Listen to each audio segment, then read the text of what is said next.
I'm Stephanie Wilson, and you're listening to Freedom Over Fascism.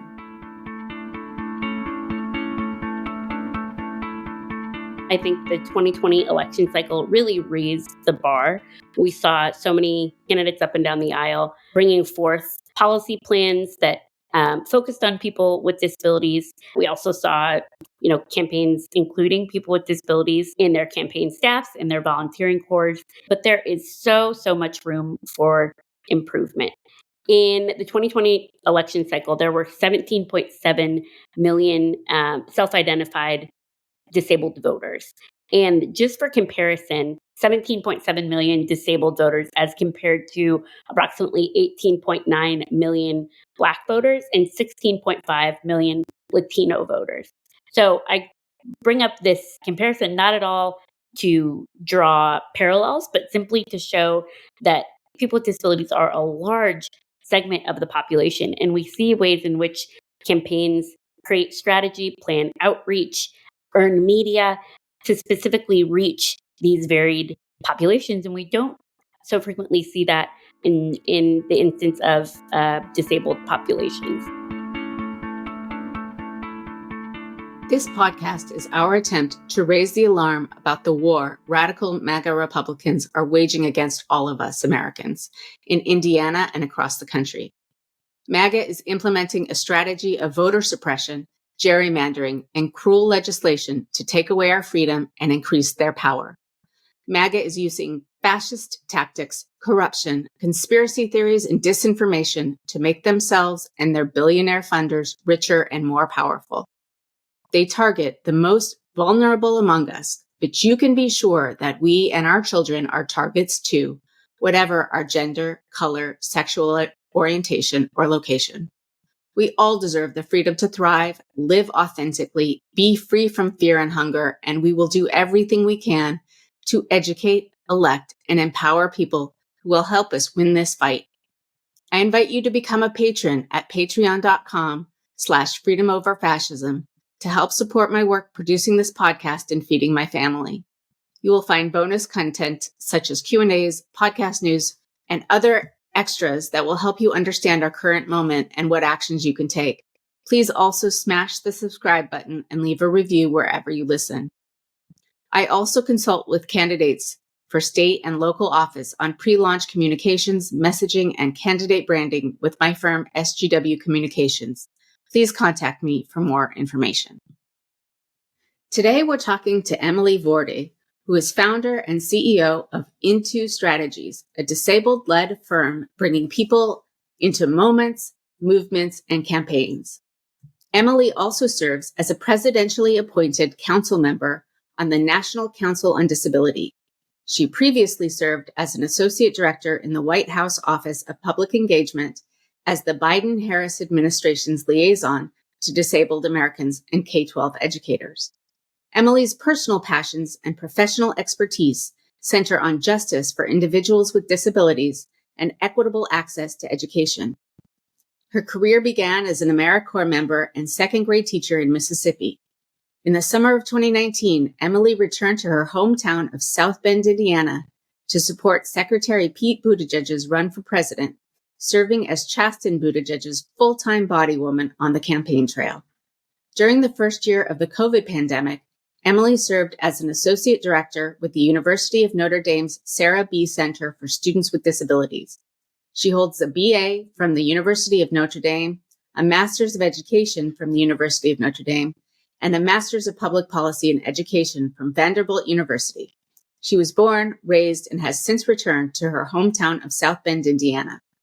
I first started following her when she was part of the Pete for America campaign, and I'm so excited to hear about her new venture and what she thinks about the state of disability inclusion in the country.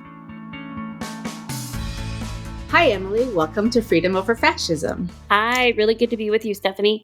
I am so excited for you to come on this podcast for two reasons. One, I'm a little bit fangirling because I first started following you when you were working with Chasten Buttigieg and I was volunteering for the Pete for America campaign. And the second is that I'm really interested in how people with visible and invisible disabilities can be part of moments, movements, and campaigns. Absolutely.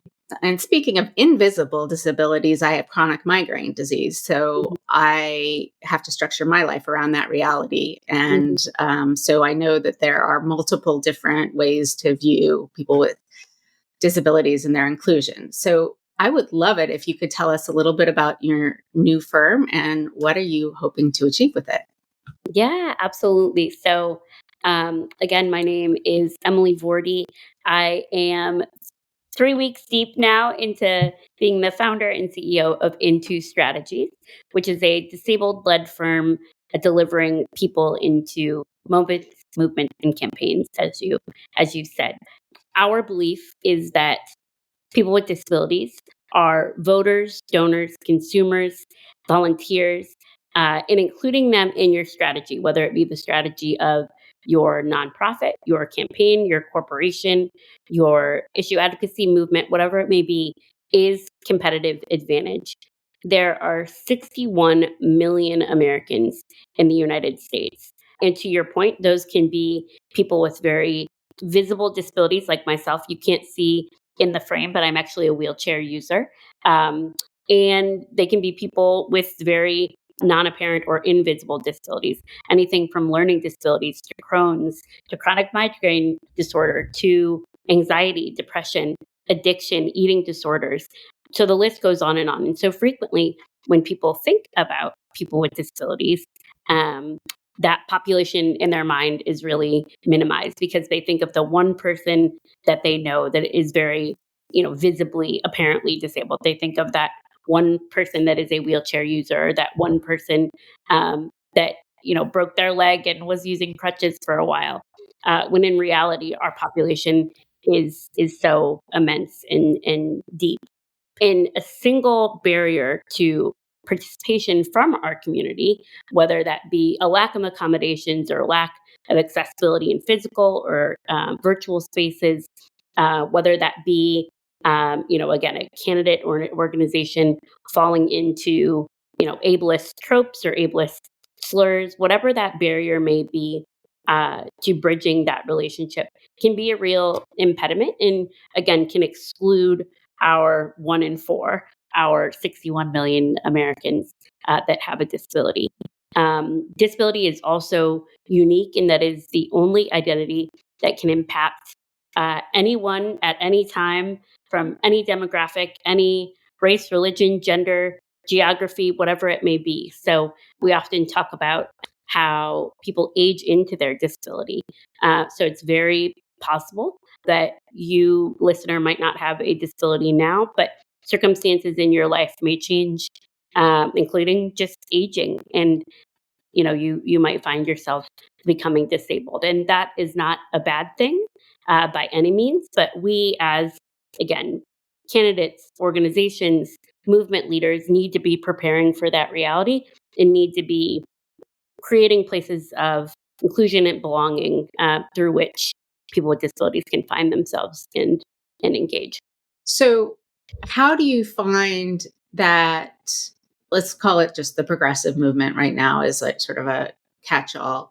How do you find them in terms of accessibility and inclusivity? Do you feel like any one segment is doing a good job, a particularly bad job, or what would you say to candidates and activists and people in the movement writ large about what the best way to think about including people with disabilities?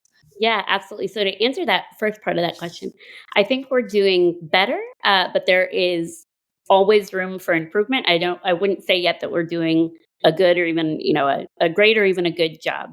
I think the 2020 election cycle really raised the bar. We saw so many Democratic presidential candidates, Senate campaigns, candidates up and down the aisle, bringing forth policy plans that focused on people with disabilities. We also saw, campaigns including people with disabilities in their campaign staffs, in their volunteering corps, in ways that we hadn't seen previously. But there is so much room for improvement. In the 2020 election cycle, there were 17.7 million self identified disabled voters. And just for comparison, 17.7 million disabled voters as compared to approximately 18.9 million Black voters and 16.5 million Latino voters. So I bring up this comparison not at all to draw parallels, but simply to show that people with disabilities are a large segment of the population. And we see ways in which campaigns create strategy, plan outreach, earn media to specifically reach these varied populations. And we don't so frequently see that in the instance of disabled populations. And I'm very reticent. You'll hear me maybe hesitate, or I'll always kind of define my terms. We talk about the disabled community or disabled populations. We by in no means are a monolith, right? Again, 61 million strong, but our lived experiences are as diverse as our diagnoses.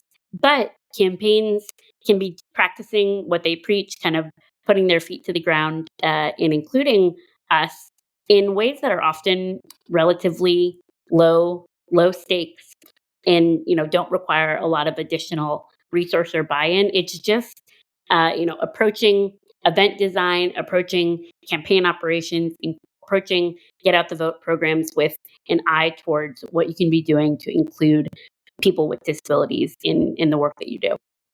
What are those low barriers to entry kinds of things that people can be doing?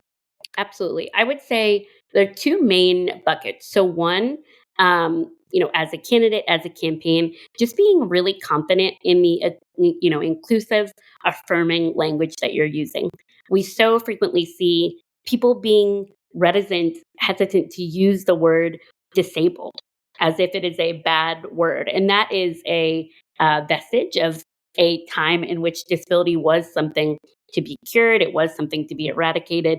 But disabled is an identity. Using it is affirming, and trying to dance around it by using, euphemisms like differently abled or diverse abilities or other abled or special needs. Those only serve to really water down this identity, this lived experience.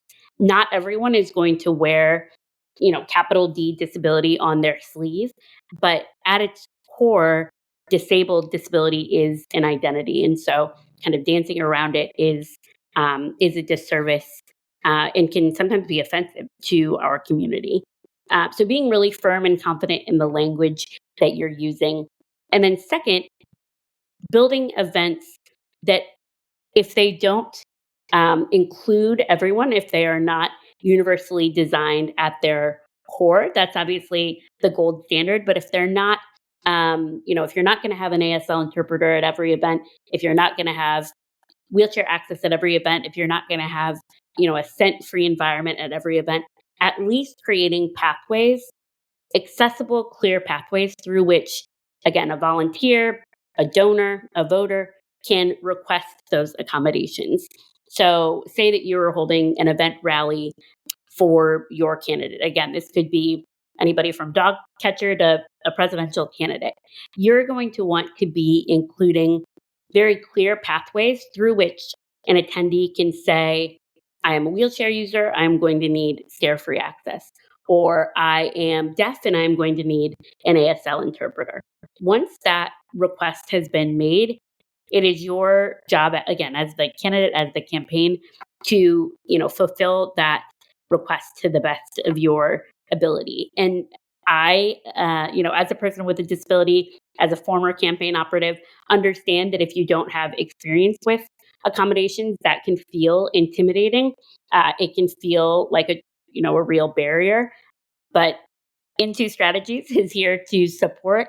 It is relatively low hanging fruit. And again, signaling that you are doing what you can to be inclusive of anyone that should want to engage with your candidate, with your campaign, is absolutely critical. So here we're talking about people on our side of the aisle and low hanging fruit, and that's super important. But on the other side, we've got a group of people that I call out all the time as radical and fascist and wanting to change our system of government.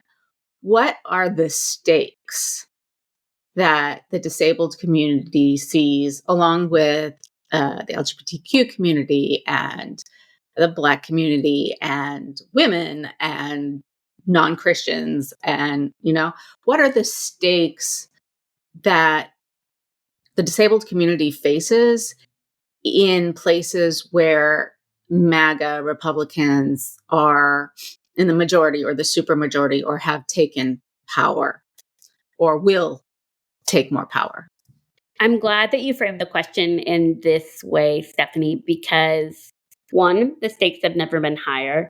And two, in just about every one of those populations you'd mentioned, women, Black people, underserved or rural populations, disability is disproportionately represented amongst those communities. So the stakes are very, very, very high. I firmly believe that the other side doesn't have much of a policy platform, right? Their platform, what they stand for, is being no men, and squashing any attempt by the left to serve the American people. And the stakes have never been higher. So we see all things that you've talked about in previous episodes so eloquently, but we see attacks to voting rights. We see attacks on abortion and bodily autonomy. We see attacks on healthcare. We see attacks on Americans' access to COVID treatment and COVID testing. We see attacks on education. We see attacks on voting rights. And all of these are experienced to the nth degree by people with disabilities. So I'll give you an example, and it's the last one I named there: voting rights. So we see how even our elected officials who are on the far right, our MAGA Republicans, have absolutely attacked democracy, have absolutely attacked the right to vote. We saw that both in 2020 and since and before. But we saw kind of an inflection point in the 2020 race. An attack on democracy, an attack on a person's ability to vote, is felt exponentially by a person with a disability who is already facing barriers to their franchise, barriers to their right to vote. We see this in inaccessible polling places. We see this in inaccessible absentee voting. We see this in accessible voting at a polling place that is not secure, that is being overlooked by a polling place representative unnecessarily. So their ballot is not secure. And all of this is being fueled by MAGA Republicans in their attempt to, again, deconstruct democracy and attack democracy. So there is not an issue that is not felt by disabled Americans. We often talk about disability policy, or the policy platform that a candidate is putting forth for disabled Americans. And a good disability policy is a policy that includes every other policy avenue, right? It is a lens through which we can put on education, voting, healthcare, women's right to choose, etc. So the moment is now, and attacks on freedom are being felt very, rawly by disabled Americans.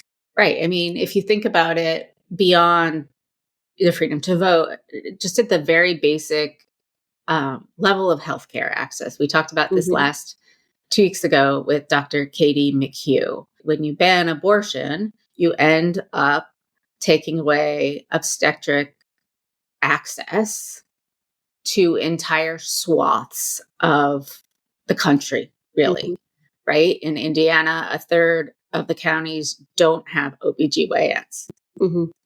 So somebody with a disability who is pregnant often might require, or even somebody over the age of 35 requires specialty care. Yep. Right? If you don't even have basic care, Absolutely. How are you going to get specialty care, right? Every single one of those issues, from the most basic healthcare to the most uh, existential freedom, is included. And I think another thing that people don't necessarily realize is when there is any conversation about Social Security and Medicare, Absolutely. that is very inclusive of the disabled community, because so many of us rely on Social Security and Medicare, not as a retirement feature, but as the way that we fund our lives and have our own healthcare. That's something that I think people don't necessarily think about. Absolutely. And even just in conversations, right, about, cutting government spending or, playing games with, government shutdowns or the, impending budget debt ceiling or whatever it may be, shutting down the government or even threatening to shut down the government is truly a matter of life or death for people with disabilities whose benefits are on the line. Those benefits who are that are measly to begin with, but that are, millions and millions of Americans' sole means of support. And so, again, the stakes are high. And one more thing that I'll add, we've seen the right just really normalize or even, glorify violence and othering. People with disabilities are, like so many other marginalized, vulnerable populations, are experiencing threats or experiencing violence or experiencing high rates of ableism and attack and assault in ways that we haven't seen historically before, but since 2020, and there's no coincidence there. The right has really normalized and like I said, even glorified, inflicting harm on vulnerable populations based on their identity, and it's scary. And it's something that we see increasingly so at those intersections in particular. Right. I mean, like, cruelty is glorified. Absolutely. And as I've been talking about, this isn't actually new historically. Cruelty has been part of our society for as long as we've been a society, Yep. but we forget that. Yep. And that's also a part of the conversation about teaching history. But now it's out in the open and glorified, as you said. And one thing that our listeners may or may not know is the first population before even LGBTQ and Jews that the Nazis targeted were disabled people. Absolutely. And I'm not going to go into a full on history lesson here, but we know where this can lead. And it's not somewhere that anybody here listening wants to take it. Absolutely. And But I don't think we can count it out on the other absolutely. side. Absolutely. And I think, we saw hate. There was a time when hate was more covert, right? When it was, Mhm. when assault was more covert. And the fact that, disabled people with disabilities, disabled people are being, assaulted on street corners, are being pulled from their wheelchairs on street corners, are being shot based on, their disability and their intersections, right? It's the police brutality that we see disproportionately inflicted upon people with disabilities. It's this an emboldening to a time that we do not, that mirrors a time that we do not want to go back to. And so, the moment is now to have these conversations and to do what we can to call what the right is doing, what it is, which is hate, which is bigotry, which is undemocratic, which is un-American, and do what we can to stop it. So I completely agree. So our listeners are out there thinking, well, I'm someone sitting in South Bend or Indianapolis or Nashville or somewhere far from the urban centers. What can I do Mhm. to help the inclusion of people with disabilities and protect the freedoms of people with disabilities? Mhm. What would you say would be actions that everyday Americans could take? Again, it seems elementary, it seems rudimentary, but say the word disabled and have conversations about disability. So, if you yourself are experiencing a disability, use that language, talk about it. And I know that takes bravery, it takes vulnerability, but it helps normalize, again, this shared lived experience that 1.3 million Hoosiers alone are experiencing. If you are not a member of our community, so to speak, if you do not yourself have a diagnosis, do what you can to explore the topic. There are an immense number of resources that I'd be happy to share, Stephanie, that we can include in the comments or whatever, however Right? is best. But We can definitely that include those in the show notes. Yeah. absolutely. One in particular that I often point folks towards, a book called Demystifying Disability by a good friend of mine, Emily Ladow. Just beginning to learn and educate yourself about the experience of people with disabilities. And then third, I would say don't be hesitant to ask your local, city council race or your local coffee shop or your League of Women Voters chapter that's, getting out to vote, whatever it may be, what they're doing to remove barriers for people with disabilities. So, you're signing up for a canvas kickoff with your city council candidate, and you don't see on the mobilize page that there's information about access. You don't have to call somebody out and cancel them on social media and make a spectacle, but reaching out to organizers and saying like, hey, what more information can you provide in this event description that allows someone to make an informed decision about whether this event is going to be accessible to them? Or again, can you include a pathway through which somebody can easily, make a request for accommodation? Oftentimes, right, we organizers, candidates don't know what they don't know. So I never look at a mobilized page or look at a, sign up or an event description and think that exclusion of our community is malicious. But that said, I think we are at a precipice when being able to say that you don't know is no longer going to fly, right? So doing what we can to just bring that into the light, create an awareness around the language that we use and the intentionality with which we, build events and create spaces. Well, that sounds like something that we can all participate in doing. Mm-hmm. So I would just want to go back and ask you a little bit about what you've been doing before you came back to South Bend. You had a job in the White House, and you're still affiliated with the administration. Can you tell us a little bit about what that was all about and what you got to do Sure. and what was the Absolutely. best part about it? Yeah, absolutely. So shortly after the 2020 election, I was approached by the Biden administration about my interest in serving in the White House Office of Public Engagement as the administration's liaison to disabled Americans. So, what is the Office of Public Engagement, or OPE, as you might hear me reference it as? Essentially, OPE is the front doors of the White House for the American people, but we're also the first point in the feedback loop for which truly any American can come and speak to us and, provide feedback on what the administration is or is not doing well.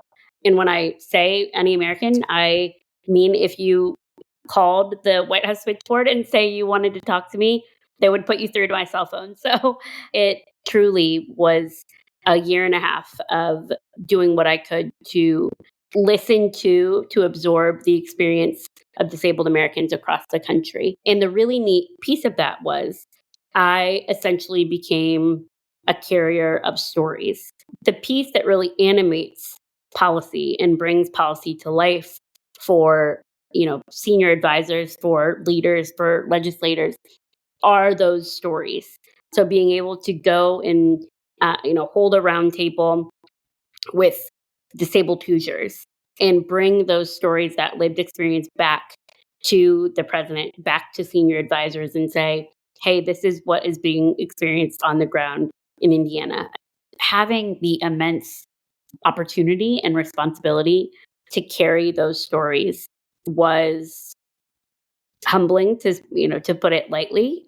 I was so energized by the ways in which this administration is doing what they can to uplift and hold those stories and really make decisions based upon the lived experience of the American people. I'd bring those stories back, and then on more than one occasion, you'd hear, senior advisors, even the vice president, retelling those stories on the podium or in front of a press conference. So phenomenal experience that ultimately, led me to decide that it was time to come home, to come back to South Bend, which is my born and raised hometown. DC can feel far away at times. And while I, loved my experience there, having the chance to come back and reintegrate fully into those stories that I was, you know, um, that I was telling in Washington is so incredibly important to me. Is there any one particular story that stands out as something that you heard, that you passed along, that moved you the most, that made an impact?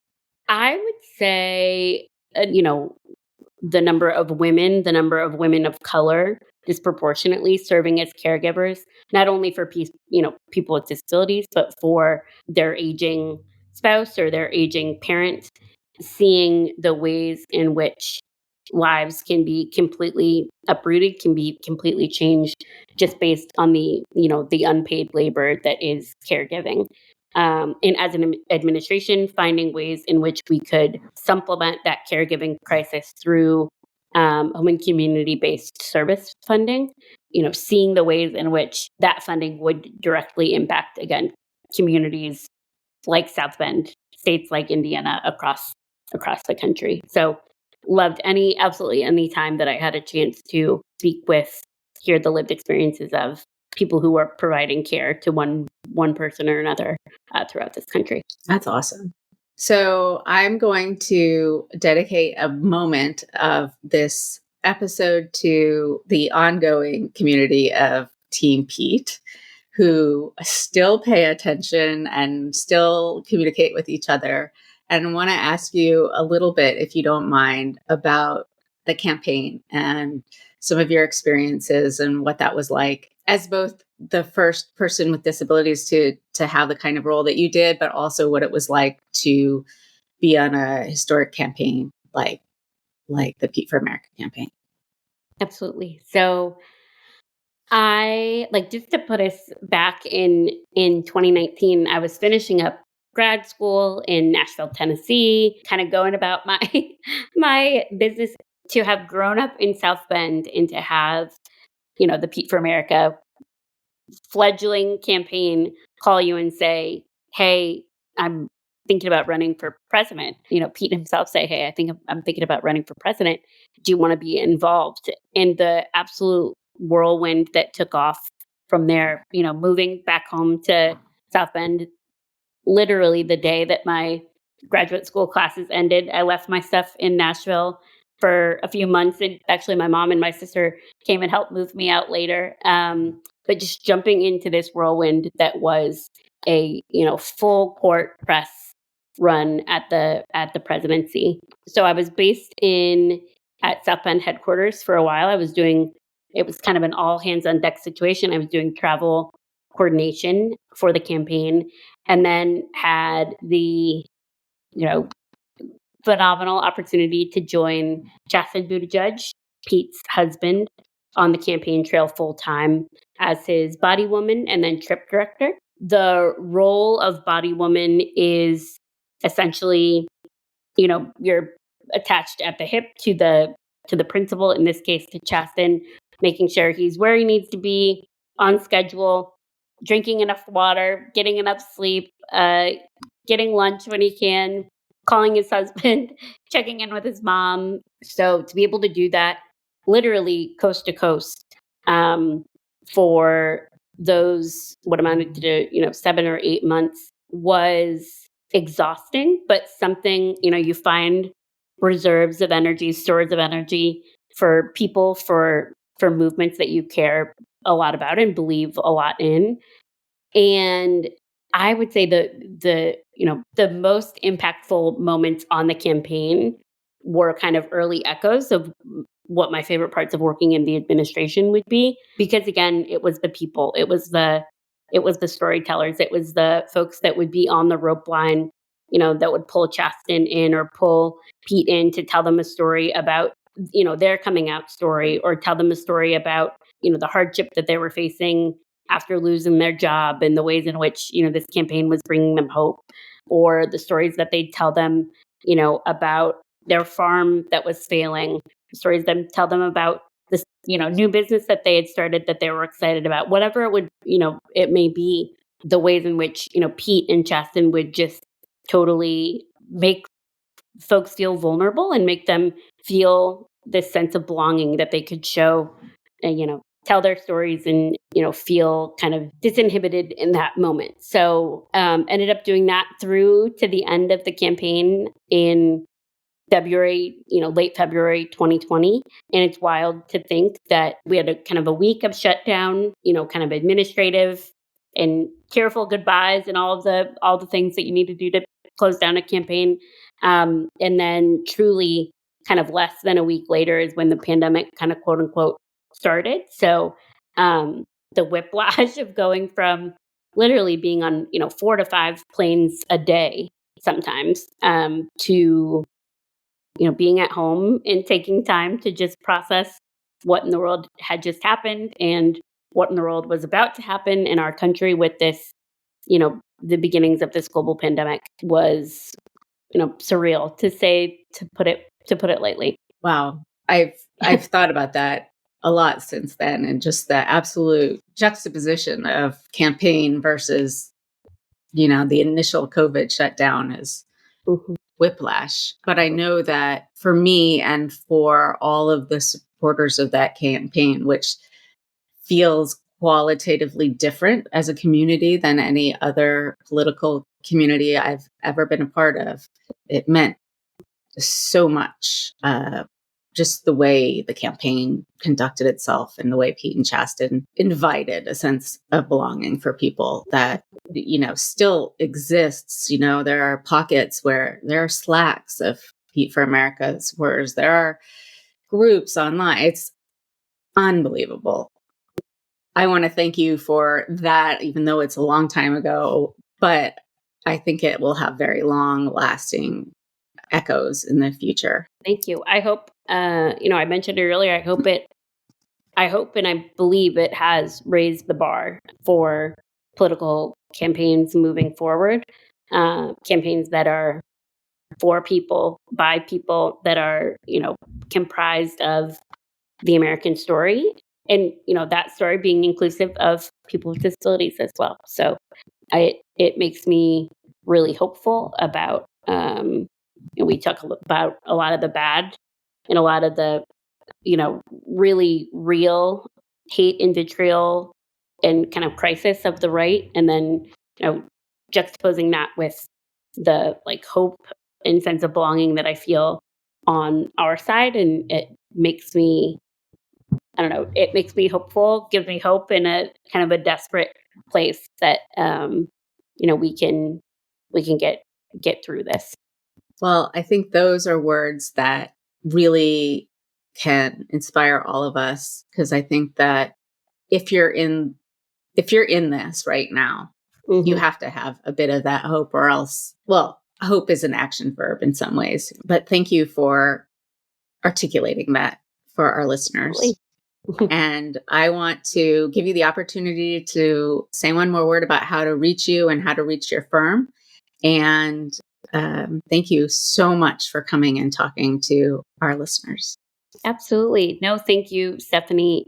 Anyone out there that is interested in learning more, no obligation, but it's just interested in exploring what it means to be a moment, a movement, a campaign that is inclusive of people with disabilities, please be in touch.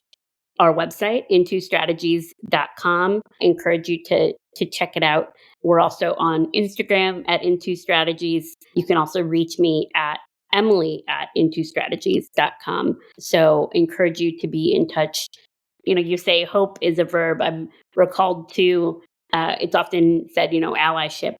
Being an ally is a verb. Allyship is a verb. So even if you yourself do not experience diagnosis, do not experience disability, reach out. We're here to chat, learn about the ways in which the spaces that you are creating, the spaces that you are occupying can be more inclusive, ways in which you can, put that allyship to use. Yep. Thank you so much for being on our Absolutely. podcast. We look forward to seeing where you go. Thanks for listening. Please join our Patreon at patreon.com/freedomoverfascism and subscribe wherever you listen to your podcasts. We thank you for choosing freedom over fascism.